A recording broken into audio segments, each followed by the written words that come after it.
مشکلات، امتحانوں، آزمائشوں میں مبتلا ہونے والے بڑے بڑے دکھ اور بڑی بڑی تکلیفیں اٹھانے کے باوجود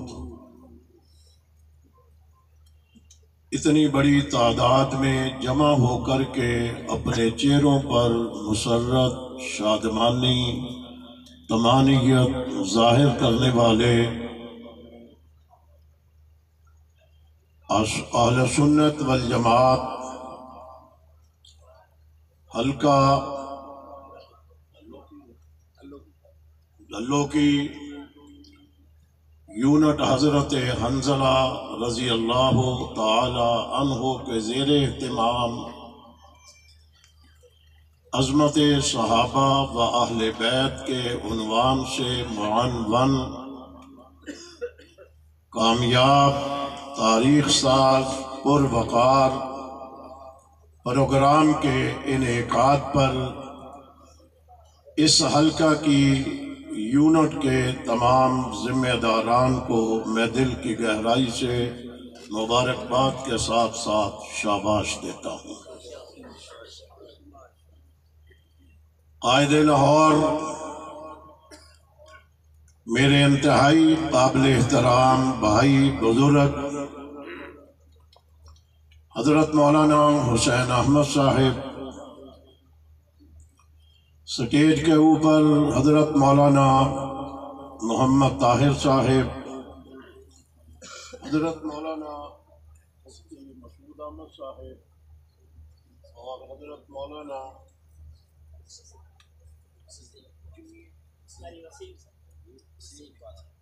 وسیم اقبال صاحب اور بہت ساری تعداد ادھر بھی ہے، وقت لگے گا، میں اختصار کرتا ہوں، آپ سب بھی اور آپ سب بھی اپنا بھی اور آپ کا بھی لحاظ کرتے ہوئے سارے میرے دل کی گہرائی میں اترے ہوئے، میرے سے محبت کرنے والے، میں ان سے محبت کرنے والا، اور ہم سارے مل کر کے صحابہ اہل بیت سے محبت کرنے والے، توحید و سنت کے پروانوں، نبی کے عاشقوں، صحابہ کے سپاہیوں، السلام علیکم۔ ایمانداری سے سفر یقیناً میں لمبا کر کے آیا ہوں اور سفر آگے بھی ہے۔